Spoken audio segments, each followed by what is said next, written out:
Buenos días, mi nombre es Analía Luna.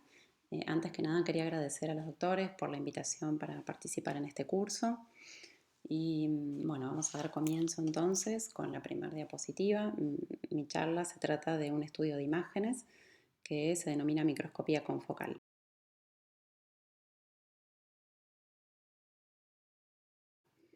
Entonces lo que vamos a lograr con este tipo de estudios es la visualización de la córnea en vivo en tiempo real, comparable a las imágenes que se obtienen en la microscopía óptica convencional de laboratorio.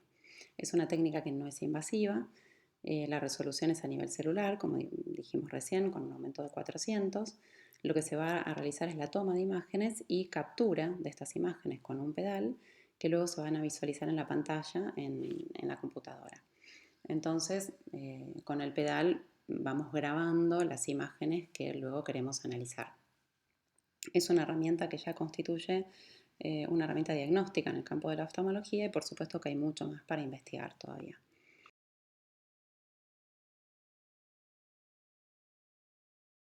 Entonces, el equipo base que utiliza es conocido por todos, es el HRT, el 2 o el 3. Ambos vienen preparados para poder adicionar un módulo que se llama módulo de Rostock, un módulo corneal, que va a contener, se le va a colocar un capuchón, es el capuchón que luego va a ir colocado sobre la córnea del paciente y una cámara que va así de manera perpendicular a 90 grados para ir haciendo la sucesiva toma de imágenes. Este equipo consta de un láser, a diferencia de equipos anteriores a lo largo de la historia de los diferentes confocales que han habido. Este láser tiene 670 nanómetros y lo que le va a dar es mayor nitidez a las imágenes, a diferencia de equipos anteriores. Entonces esta luz roja que vemos acá es el láser que emite el equipo y el capuchón, el tomocap, que va apoyado sobre la córnea del paciente, al cual se le coloca el gel, como habíamos dicho.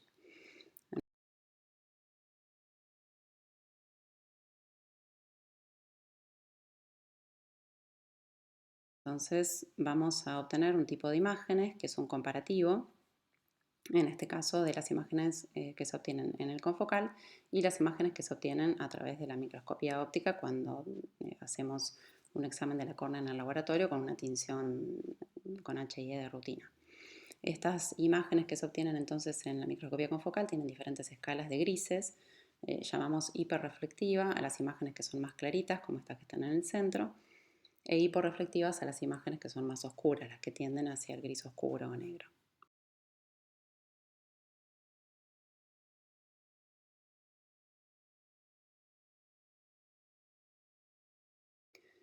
Entonces lo que podemos realizar es la reconstrucción de las diferentes capas de la córnea. Vamos a ir desde el epitelio de superficie, luego tenemos las células aladas, que son las que se encuentran acá en la zona medial, el epitelio basal, que está mucho más demarcado y con células mucho más pequeñas, luego los filetes nerviosos del plexo subasal que atraviesan la Bowman.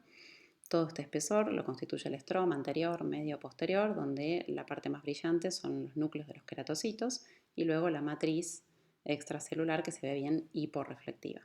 Finalmente la monocapa del endotelio.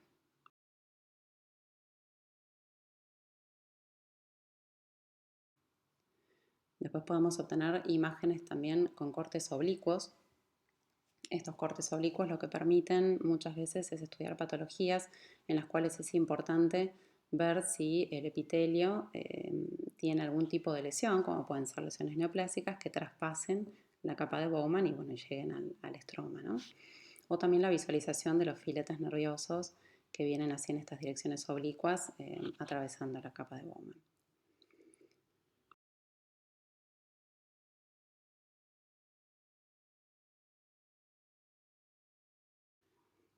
Entonces las indicaciones que vamos a tener en este tipo de estudios son tanto para aplicación diagnóstica como para seguimiento clínico de algunas patologías o tratamientos, seguimientos terapéuticos, sobre todo en enfermedades infecciosas, y lo mismo en el campo de la investigación, con la elaboración de protocolos de investigación en todo lo que respecta sobre todo a la investigación del plexo subasal o patologías que tienen relación con la inervación corneal.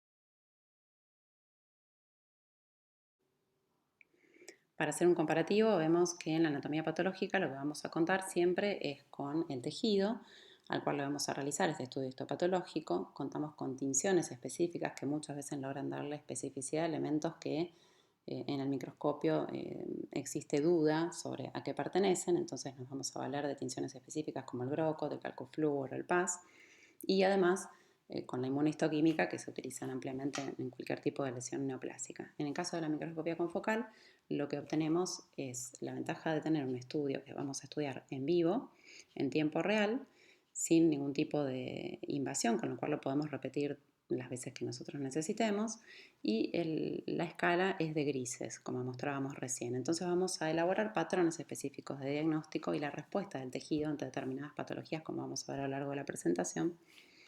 Y entonces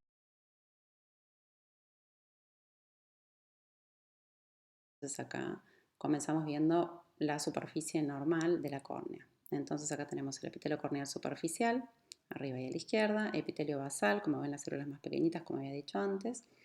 Luego el epitelio de la conjuntiva, donde vemos células caliciformes, que son estas más hiporreflectivas que se encuentran aisladas. Y en las imágenes inferiores vemos el epitelio conjuntival y la zona limbar en las dos imágenes que están abajo a la derecha. Entonces vamos a ver el límite entre el epitelio conjuntival y el epitelio corneal, y cuando vamos un poco más profundo, porque el equipo también consta de un paquímetro que nos va posicionando en las diferentes alturas, ¿no?, del epitelio o más hacia la profundidad, vamos a ver el limbo con las arcadas, con las palizadas de Vogt.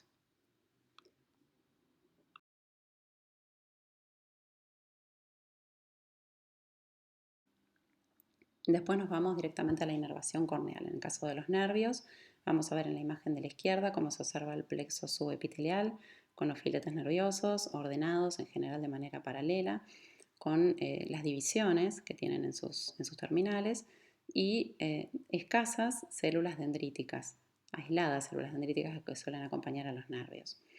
Luego en la imagen de la derecha tenemos los nervios estromales, que son troncos más gruesos, tienen un mayor espesor, y las divisiones dicotómicas que se suelen ver en el espesor del estroma.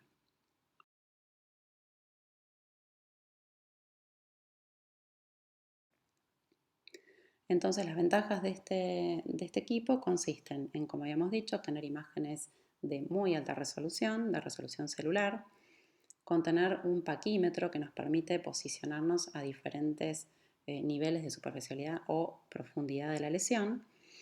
Y además lo que posee es un programa para hacer recuento de células. Cualquier tipo de célula se puede hacer un recuento con este tipo de equipo, por ejemplo, células epiteliales, núcleos de queratocitos, filetes nerviosos, aunque en la práctica clínica lo que más se suele pedir es el recuento de células endoteliales, en donde se puede analizar la forma en la que se presentan estas células y el recuento que tienen. También se puede elaborar imágenes tridimensionales y, como habíamos dicho, permite realizar el seguimiento a través de evaluaciones periódicas, ya que no es un estudio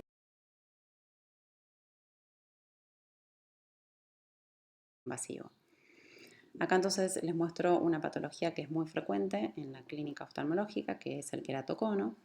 Entonces, una de las alteraciones típicas que se producen en el queratocono es en la capa de Bowman. Este es el sitio en donde más alteraciones vamos a encontrar. Entonces, si nosotros vemos epitelio, vemos estroma, nervios estromales o endotelio, no vamos a encontrar mayores alteraciones, excepto algún cambio de dirección de los nervios estromales o engrosamiento, pero sí, si nos detenemos en la capa de Bowman, ahí se van a encontrar estas estructuras que son como disrupciones de la Bowman, que se las denomina K-structures, porque uno de los investigadores que realizó muchos trabajos de esto es de Japón, Kobayashi, entonces ha denominado estas estructuras de esta manera, que las encontraba presentes en todos los confocales que le realizaba a pacientes con queratocono. Entonces,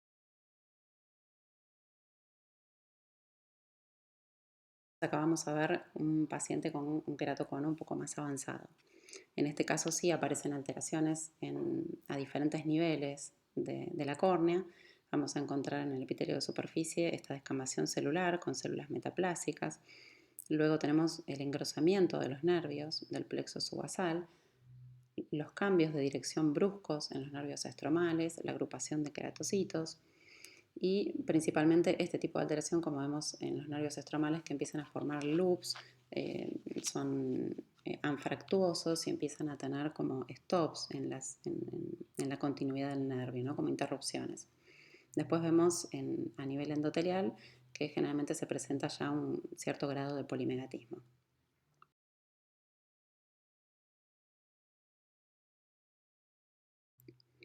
Entonces, si comparamos la microscopía óptica con la microscopía confocal, en la microscopía óptica lo que habitualmente vemos en un paciente con queratocono son estas disrupciones típicas de la Bowman, que serían estas cast structures que les había mostrado en las imágenes anteriores, y se van haciendo de esta manera diferentes cortes que lo que permiten es hacer un mosaico que representa a la superficie de la córnea. Siempre hay que recordar que estas imágenes que se observan en la pantalla, como esta imagen inferior donde está este nervio estromal anfractuoso, representa un plano muy pequeño de 0,4 por 0,4 de la superficie de la córnea. Entonces tenemos que tomar muchas imágenes para poder elaborar una cantidad suficiente que sean representativa de todo lo que le está pasando a esa córnea.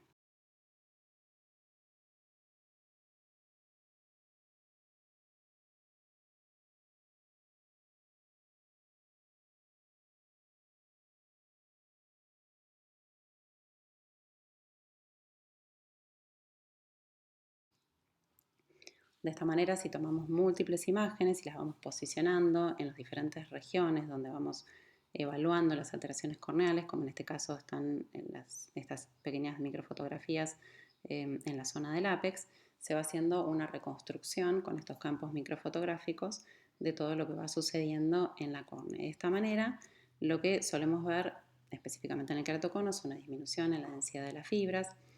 Las fibras del plexo subepitelial se encuentran acortadas, esto predomina sobre todo en la zona apical y entonces las fibras empiezan a buscar desde esta zona central trofismo hacia zonas más periféricas, zonas donde puedan tener mejor aporte trófico estos nervios.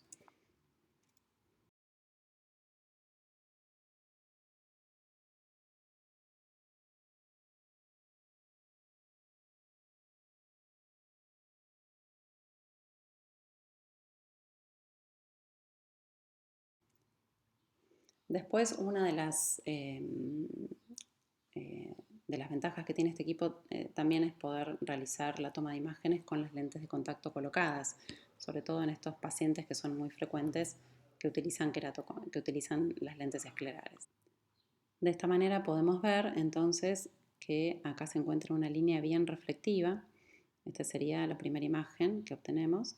Después viene todo un espacio hiporreflectivo, otra línea de demarcación hiporreflectiva y esta la.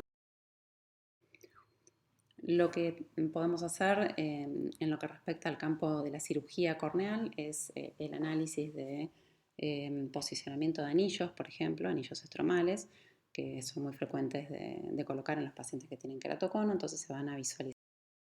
Entonces, acá podemos ver, por ejemplo, en la microscopía confocal cómo se ven estos depósitos alrededor del anillo, que en el examen del tejido corneal en un laboratorio vamos a ver la impronta en el tejido corneal y en una tinción con HI, una tinción de rutina.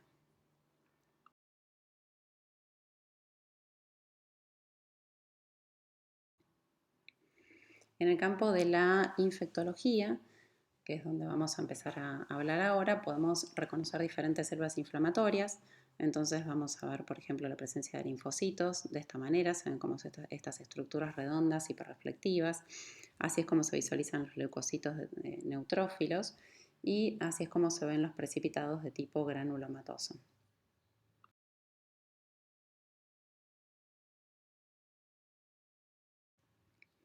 Entonces, una de las patologías que más frecuentemente se deriva, acá todas las semanas, en realidad casi todas las semanas recibo pacientes que tienen sospecha o ya están en tratamiento por queratitis por acantomebas.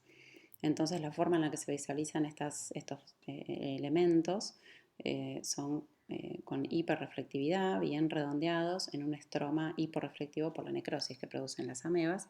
Y si nos vamos hacia la profundidad, vamos a ver los precipitados de tipo granulomatoso que aparecen ya casi llegando en cámara anterior. Entonces, esta es la comparativa que vemos con la microscopía óptica, donde vemos estos elementos redondeados con este halo que produce habitualmente la pared del quiste y la comparación entre la visualización de un quiste en la microscopía óptica convencional y la microscopía confocal. Lo mismo en la parte inferior, un precipitado de tipo granulomatoso en un botón corneal estudiado en un laboratorio y un precipitado granulomatoso en la microscopía.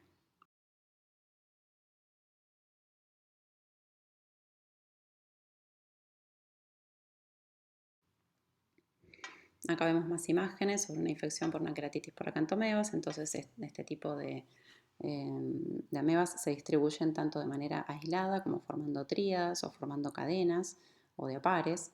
Esa es la forma en la que se distribuyen, rodeados de células inflamatorias, y en algunos casos se pueden visualizar los trofosoditos, que son estructuras un poco más grandes y más alargadas.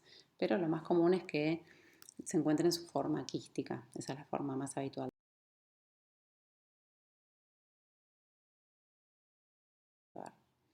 Entonces acá vemos más imágenes. Esta es una queratitis por acantomeba típica y en este caso se le hizo una especie de bulla, un desprendimiento del epitelio al paciente que presentaba este cuadro con presencia de múltiples amebas en epitelio basal y también en el interior de esta bulla. Y aquí tenemos las imágenes en el estroma.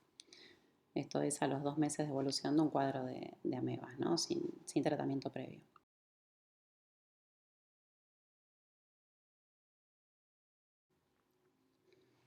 Este es un estadio ya un poco más temprano, que es un estadio epitelial, en donde es más desafiante encontrar la ameba, porque las imágenes más típicas y más fáciles de visualizar son las imágenes que producen el estroma. En el epitelio ya es más difícil porque hay que diferenciarla con células inflamatorias, con macrófagos, y no muchas veces tienen por ahí las formas características. Entonces hay que mirar detalladamente todas las imágenes, y esta es la forma en la que se ven en la microscopía confocal. Entonces acá vemos la pared del quiste y la estructura ameboide en el interior.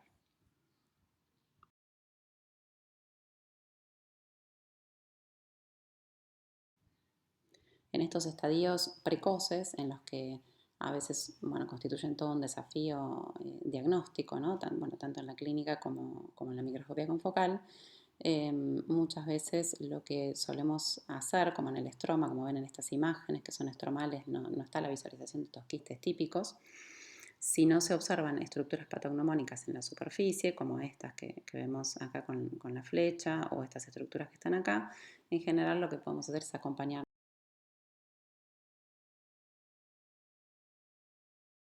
de la citología de superficie. Entonces, lo que suelo hacer es guiarme a través del microscopio confocal en ver cuál es la zona de la córnea donde encuentro estos elementos más sospechosos, y ahí realizar la toma de la citología para después hacer las tinciones específicas y visualizar estos quistes. Este es el ejemplo de una citología de superficie en un paciente que se le había hecho tanto el confocal como la citología sin haberse tratado, sin haber recibido tratamiento antiamebiano. Y esta es, por ejemplo, la citología de un paciente que se había hecho post-tratamiento, luego de 15 días de tratamiento, la necrosis de las células y los grupos celulares que se van formando.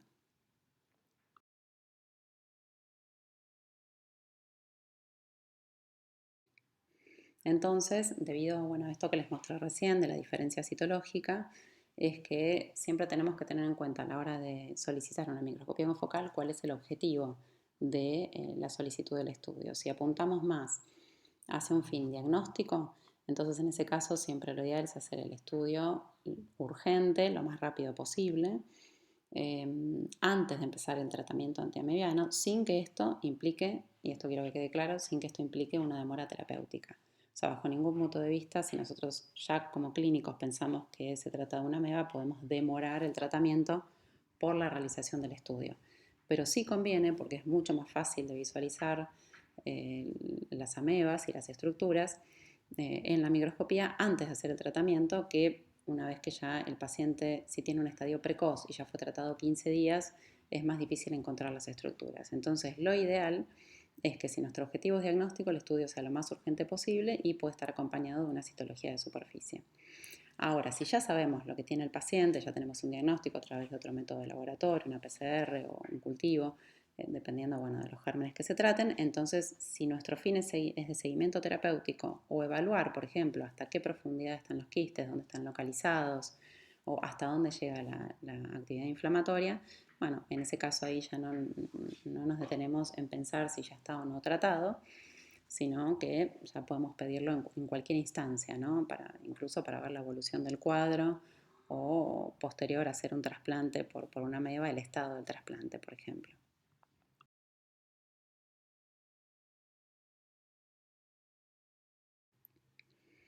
Dentro de este diagnóstico, entonces, correspondiente a las acantomebas, hay diferentes autores que realizaron estudios de acuerdo a los pacientes, a todo un grupo de pacientes que han tenido a lo largo de la historia, Canavi, Jao, Badavali, Chidambaran en India, que han elaborado distintos niveles de sensibilidad y especificidad de acuerdo a las publicaciones y a la experiencia que han tenido. Por lo tanto, estos porcentajes varían desde un 50% hasta un 100% según el autor que haya publicado y la experiencia, pero esto lo que nos habla en general es de una sensibilidad altísima para la detección de las amebas, ya que en general estas estructuras se ven, son visualizables como lo han visto en estas imágenes, y la especificidad es donde por ahí ya hay un poco más de diferencias en cuanto a qué tan específico es el estudio. Bueno, dependerá justamente de estos factores que hablamos, ¿no? De en qué estadio, si ya recibió tratamiento o no, la cantidad de imágenes que se toman. Bueno, en ese caso ya la variabilidad está más debatida, pero en todos los casos, tanto la sensibilidad como la especificidad es alta y por supuesto que ya es una herramienta para el diagnóstico de esta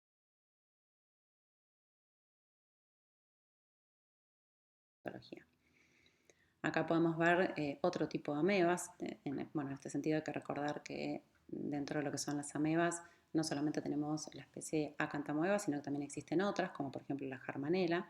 Este fue un caso de un paciente que tenía una Jarmanella, que como pueden ver el tamaño de los quistes, esta es una Acanthamoeba convencional y estos son quistes de mucho mayor tamaño.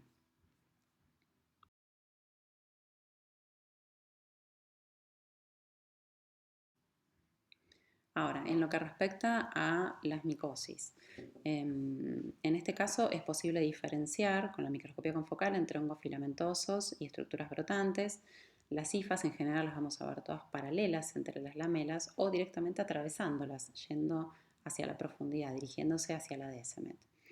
Y el desafío en el caso de las micosis es diferenciar las líneas de micosis de procesos reparativos, de depósitos, por ejemplo depósitos lipídicos, de células dendríticas que pueden llegar a tener formas que simulen también filamentos de micosis, o incluso si se encuentran a la altura del plexo subasal, de estos filetes entrecortados, ¿no? Cuando son irregulares y están entrecortados también pueden simular hongos.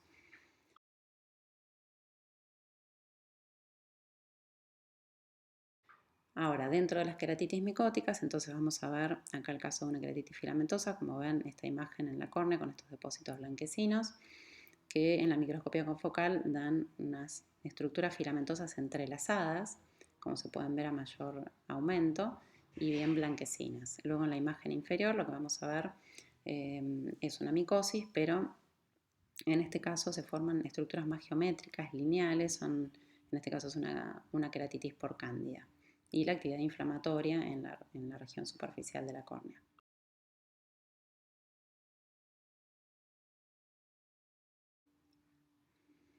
Acá vemos un comparativo entre lo que es la microscopía confocal y la microscopía óptica en el caso de un paciente que tiene queratitis por fusarium. Entonces vemos cómo las hifas aparecen de esta manera, arqueadas, con las estructuras brotantes y algunas directamente aparece la forma circular porque están en dirección directa perpendicular hacia la DSMT. Entonces en la microscopía confocal se ven las divisiones, la esporulación terminal, la forma curva del filamento. O sea, esto indiscutiblemente es una visualización de un filamento micótico.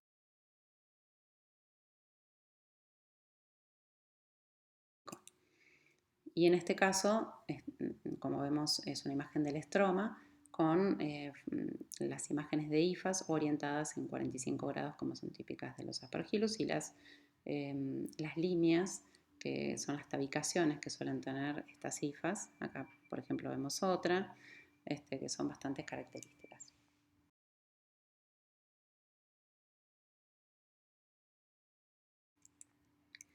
Luego les presento acá el caso clínico de un paciente de 75 años, sexo femenino, venía del norte del país, había sido operada de una cirugía de catarata y bueno, tenía una mala evolución con varios estudios negativos, entonces la refirieron para poder realizar una microscopía confocal. No había tenido respuesta a la inyección intravítrea de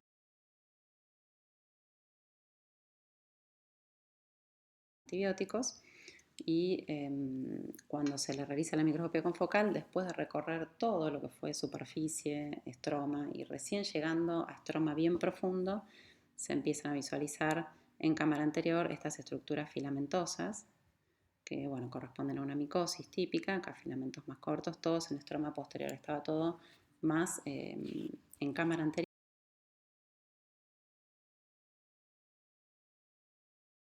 y en estroma posterior, y la presencia de hipopion, un acúmulo de células inflamatorias en la cámara anterior.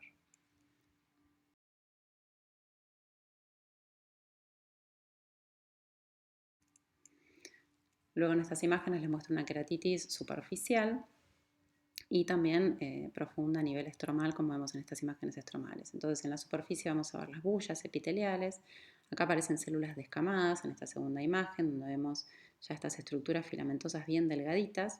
Acá aparecen más, estaban casi sueltas, muy distribuidas de una manera muy superficial. Luego los filamentos cortos en el estroma, la activación del estroma y el ovillo que generaban bien ya en la superficie se encontraba esta micosis.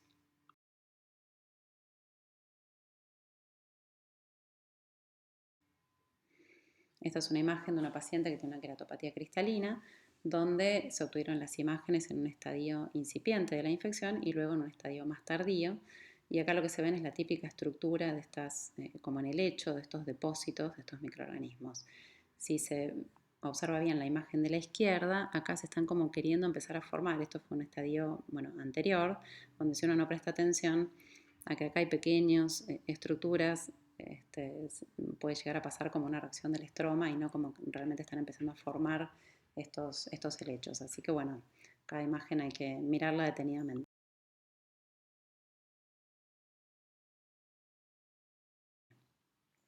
En el diagnóstico de micosis lo mismo, se hizo un paralelismo entre lo que es la sensibilidad y la especificidad. Los niveles de sensibilidad y especificidad son altos.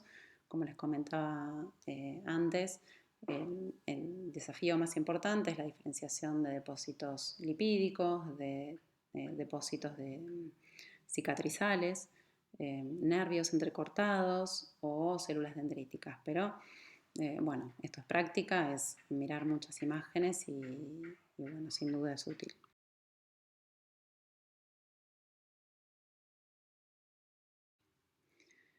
¿Qué pasa con respecto a los virus y a las bacterias? Dentro de este espectro, acá ya no vamos a poder obtener visualización ni de los virus ni de las bacterias por un tema de límite de resolución del equipo. Entonces, cuando le decimos a un paciente que se haga una microscopía confocal, siempre es importante saber que lo que vamos a buscar dentro de los microorganismos son aquellos que estén dentro del límite de resolución del equipo.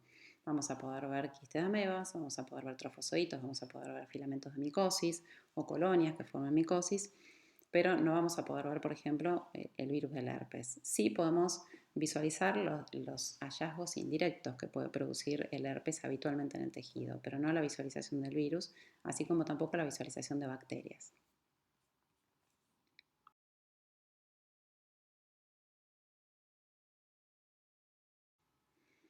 Acá, por ejemplo, les muestro una secuencia de imágenes de un paciente que tenía queratitis herpética. Entonces, los hallazgos que vemos son células dendríticas en el epitelio, la formación de células multinucleares, acúmulos de células dendríticas y disminución de los filetes del plexo subasal, que acá prácticamente hay un solo filete nervioso, un aumento del brillo estromal, que es bastante típico en la queratopatía herpética, y la presencia de precipitados o de células endoteliales, células mononucleares endoteliales.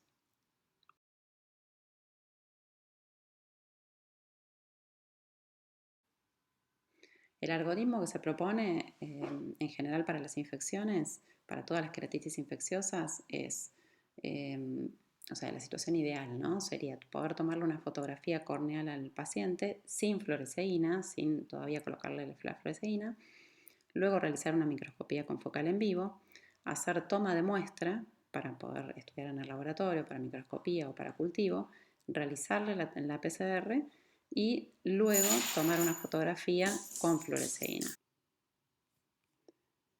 Bueno,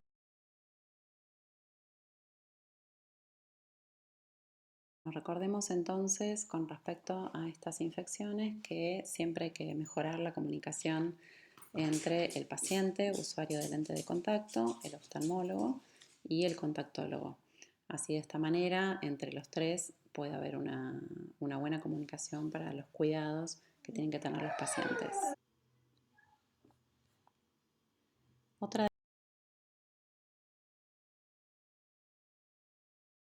las aplicaciones que podemos encontrar en la microscopía confocal es el estudio de lesiones neoplásicas.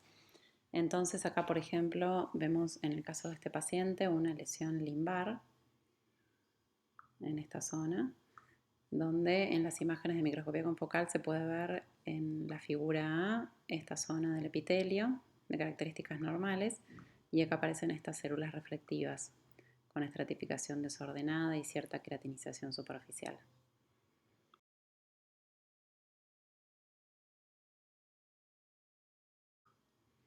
Podemos evaluar entonces neoplasias sin o bueno, neoplasias escamosas, donde vemos estos patrones con células que se denominan Whirlpool cell, que son células como concéntricas, y la visualización de los nucleoros que se hacen prominentes en el epitelio basal o en el epitelio superficial.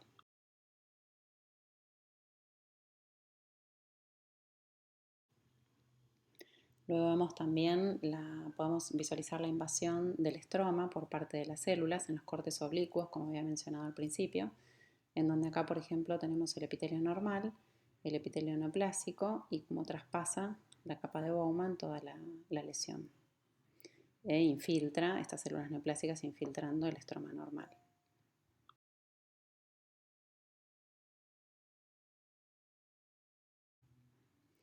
De esta manera, bueno, también podemos evaluar otro tipo de lesiones y hacer seguimiento de lesiones melanocíticas, como por ejemplo los nevus conjuntivales, donde en esta imagen se ve un nevus melanótico, limbar, donde acá se ve en la microscopía depósito de pigmento tenue en este caso, con los nidos de células névicas.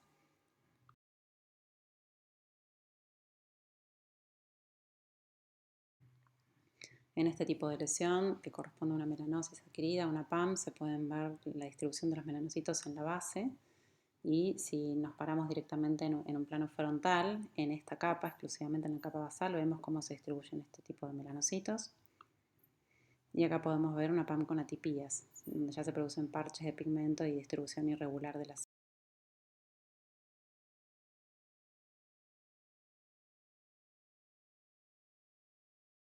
células.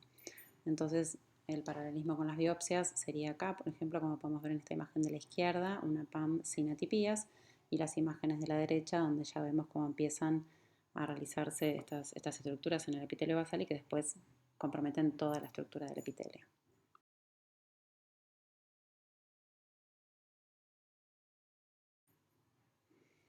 En esta imagen vemos una señora que concurre a la consulta por una lesión sobrelevada, que se había notado una lesión sobrelevada en la córnea. A ella le llamó la atención este tipo de lesión, que es la que podemos ver en esta imagen. Pero como podemos apreciar, ya viene de una PAM preexistente, ¿no? Porque toda esta melanosis a ella no le llamaba la atención porque ya la tenía desde hacía años. Lo que le llamó la atención es la lesión sobrelevada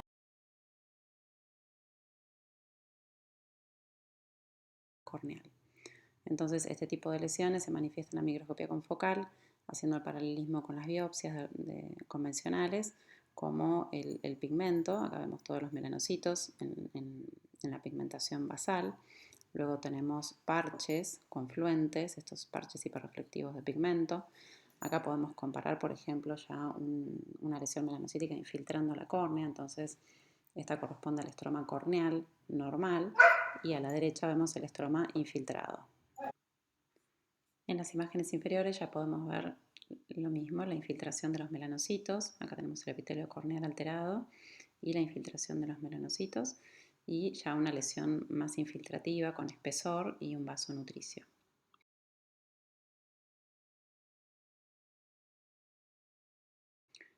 Bueno, asimismo podemos evaluar otro tipo de patologías, cualquier tipo de patología corneal en general, como son todo el conjunto de distrofias, como todos conocemos. Uno de los motivos de derivación más frecuentes son las distrofias de membrana basal, que corresponden a todo el síndrome de erosión corneal recurrente. Entonces vemos cómo se forman quistes en el epitelio de superficie, que son estas imágenes que podemos hacer la correlación con la anatomía patológica, y la duplicación y el enrollamiento de la membrana basal, como vemos en la imagen de la derecha, en una tinción compás, que también se aprecia en la microscopía confocal de esta manera con imágenes hiperreflectivas.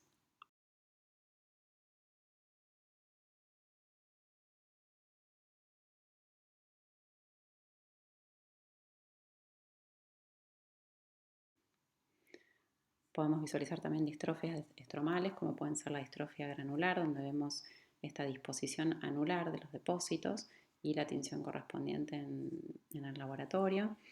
Y la distrofia de Schneider con los depósitos lipídicos o acúmulos que forman ya como materiales amorfos, ¿no? Condensados, hiperreflectivos, y la disposición en la microscopía convencional.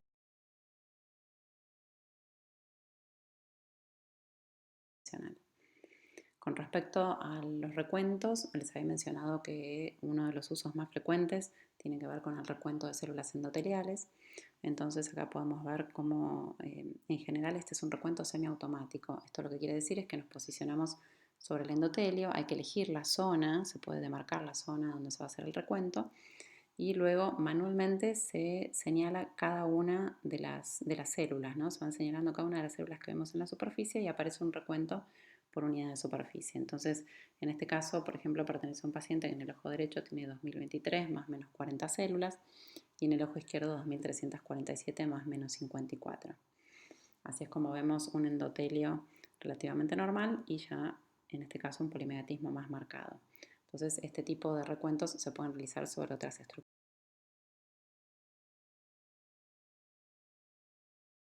también. En este caso vemos un endotelio con la presencia de gutas que se manifiestan de esta manera, se ven como estas excrescencias hiporreflectivas. Acá ya aparece una córnea gutata mucho más marcada, con gutas confluentes, ¿no? Una córnea que ya va a la descompensación.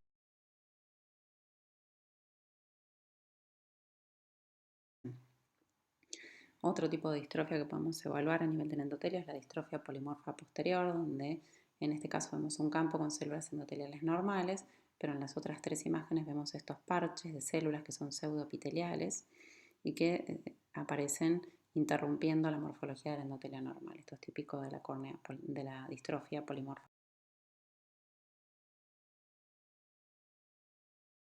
posterior.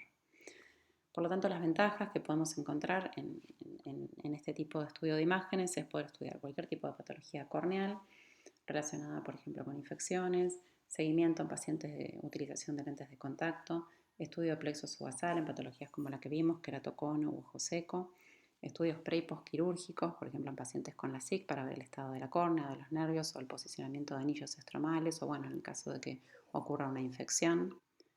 El estudio de enfermedades sistémicas, por ejemplo, por la evidencia de depósitos, como pueden ocurrir en los mielomas o depósitos de tipo medicamentoso, y el estudio de lesiones neoplásicas, tanto de la conjuntiva como de la córnea.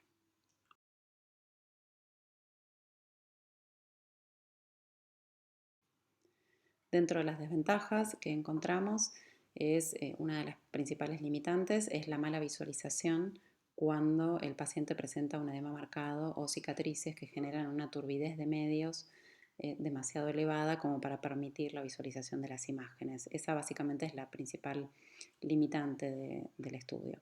Después, bueno, siempre tener en cuenta que en el caso de querer estudiar lesiones periféricas, como por ejemplo nevus de carúnculas o lesiones melanocíticas, PAM, que se encuentran en fondos de saco, hay que tener en cuenta que este equipo fue diseñado para evaluación de la córnea y bueno, después se le han encontrado usos adicionales para la visualización de lesiones conjuntivales. Entonces, todo lo que impida llegar demasiado en fondo de saco o, por ejemplo, a veces el hueso nasal impide llegar a estudiar toda la carúncula en lesiones pigmentadas, en ese caso hay que tener en cuenta que, bueno, tal vez no se obtienen todas las imágenes correspondientes a esa lesión específica. Y en última instancia, la colaboración del paciente, por suerte no sucede frecuentemente, de hecho se le realiza estudios a niños, pero a veces hay pacientes que son impresionables, como nos sucede cuando vamos a tomar la presión intraocular, y entonces en ese caso, bueno, no se puede realizar el estudio si el paciente no colabora en ese sentido. Pero bueno, por suerte esto ocurre muy, muy poco.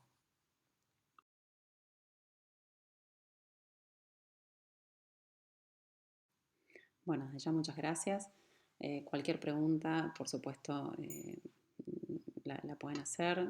Mi mail, el mail de Microscopía Confocal es microscopiaconfocal.ra@gmail.com. Cualquier duda al respecto pueden contactarme o a través de Lourdes o de los doctores me hacen llegar cualquier tipo de pregunta. Bueno, desde ya muchas gracias a todos por escuchar la presentación y por los doctores por la invitación.